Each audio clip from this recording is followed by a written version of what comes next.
Assalamualaikum warahmatullahi wabarakatuh. Bertemu kembali dengan pembelajaran matematika peminatan. Kali ini kita masih mempelajari tentang limit fungsi trigonometri. Ayo.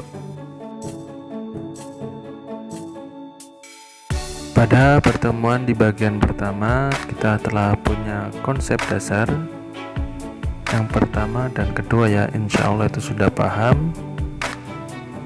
Ini kita lanjutkan ke konsep yang berikutnya. Yang nomor 3 ada limit X nya mendekati 0 dari sin AX dibagi sin BX. Ini kan sama dengan, lihat koefisiennya ya, H per B gitu ya.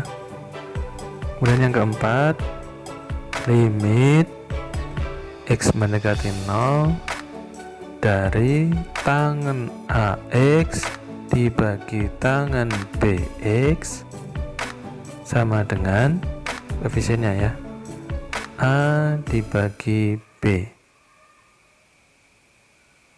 Kemudian yang kelima yaitu limit X mendekati 0 dari sin AX dibagi tangan BX itu akan sama dengan limit X mendekati 0 dari tangan AX dibagi sin BX sama dengan, lihat koefisiennya kan, A per B gitu ya.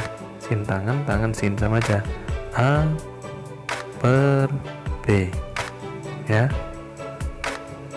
Kali ini kita mempelajari 3 konsep ini ya, 1, 2, 3 ya. Mudah-mudahan bisa dipahami. Yuk kita pelajari bersama beberapa contoh soal berikut. Yang pertama,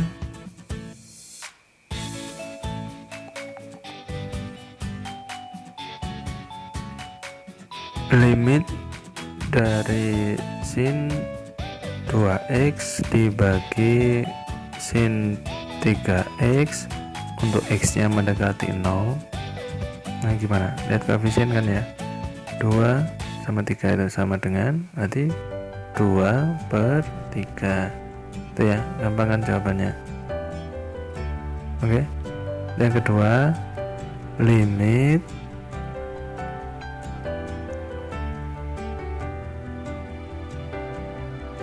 dari tangan X dibagi tangan 5X untuk X nya mendekati 0 sama dengan berapa?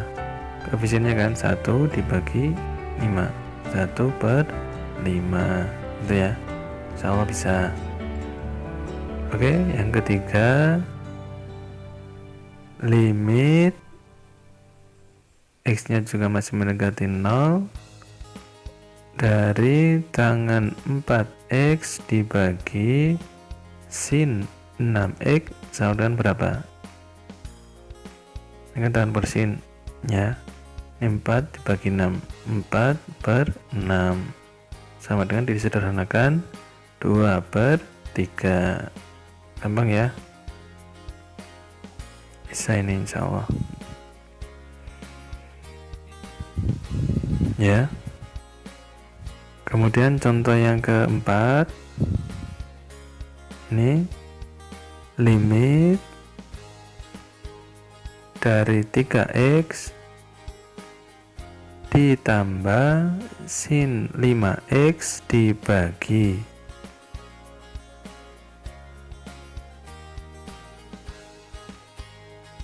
tangan 4x untuk x nya juga mendekati 0 sama dengan berapa? Ini kan ada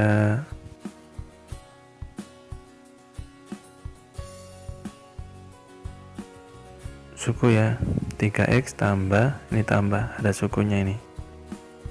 Bagaimana ngerjakannya?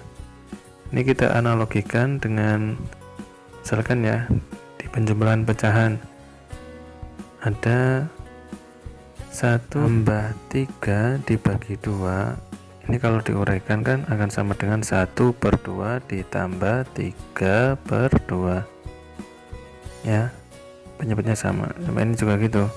3x dibagi tangan 4x ditambah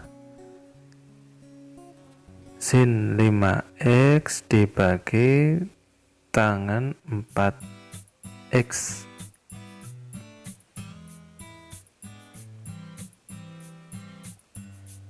Ini limitnya juga x nya mendekati 0. Ini kan sudah kayak konsep yang tadi ya. Lihat koefisiennya 3 dibagi 4 ditambah 5 dibagi 4. Jawabannya sama dengan 8/4 sama dengan 2.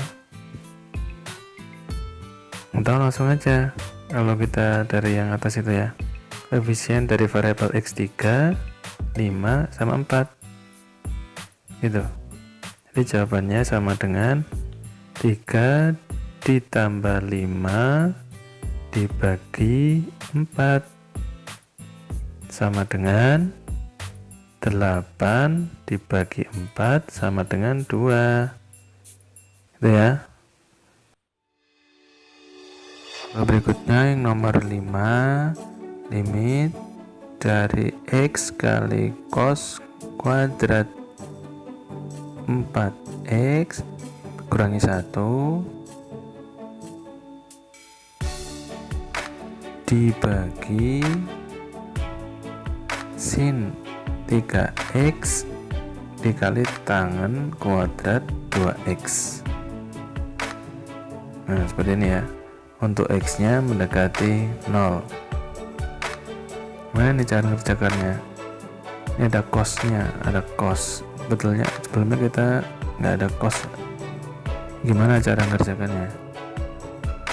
Ingat tentang identitas trigonometri di kelas berapa itu? 10 atau 11? Yang menyatakan kalau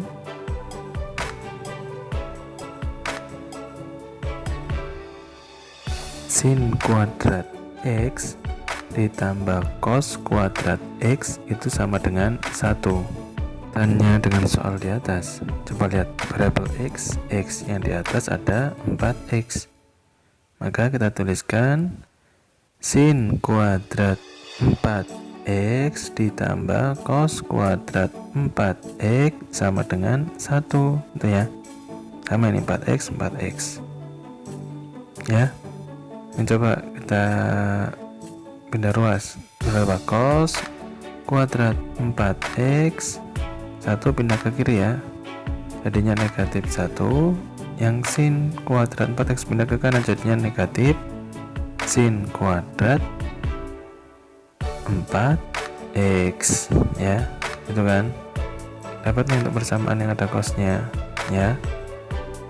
Ini cos kuadrat 4x kurangi 1 kita tuliskan, jadinya limit x dikali negatif sin kuadrat 4x dibagi sin 3x dikali tangan kuadrat 2x untuk x nya mendekati 0.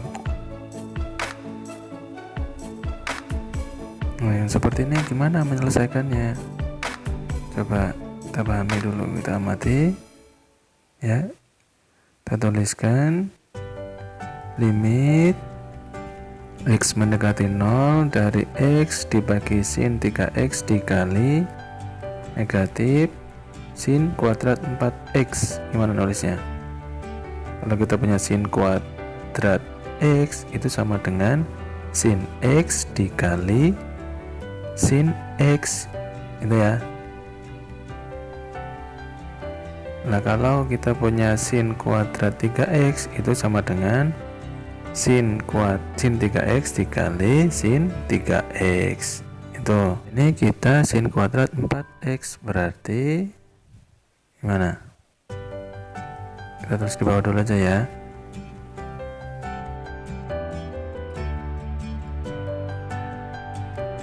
Limit X mendekati 0, X dibagi sin 3X dikali negatif sin 4X dikali sin 4X gitu kan, dibagi tangan kuadrat 2X gitu, sama kayak tadi.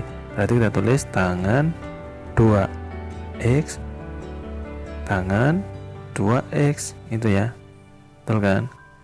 Ini kita dapat konsep yang tadi ya, yang di atas tadi. Maka dapat kita kerjakan. Coba diamati koefisien-koefisiennya sama dengan mana? 1, 3 gitu kan. 1 dibagi 3 dikali, hati-hati negatif, 4 dibagi 2 dikali 4 dibagi 2, 4 dibagi 2 gitu kan ya, sama dengan mana? 4 bagi 2, 2, 4 bagi 2, 2. Jadinya ketemu mana? 2, 2, 4, min 4 dibagi 3 ya, bisa insya Allah. Atau kita gunakan cara lainnya dari sini. Coba diamati koefisien dari variabel X ini ya, sama dengan 1 dikali negatif, hati-hati negatif, coba dilihat kuadrat 4 ini ya. Jadi kita tuliskan 4 kuadrat dibagi yang di bawah, lihat koefisiennya ya, situ ada 3 dan kuadrat 2, berarti kita tulis 2 kuadrat. 1 kali negatif min 4 kuadrat, 16 dibagi 3 kali 2 kuadrat 4, 16 bagi 4 4, berarti berapa? Sama dengan negatif 4 per 3, sama kan ketemunya ya. Insya Allah di sini bisa dipahami kan, gampang sekali. Insya Allah bisa. Insya Allah sampai di sini dulu pertemuan kita kali ini. Alhamdulillah, jazakumullah khairan. Mudah-mudahan Allah paling manfaat dan barokah. Assalamualaikum warahmatullahi wabarakatuh.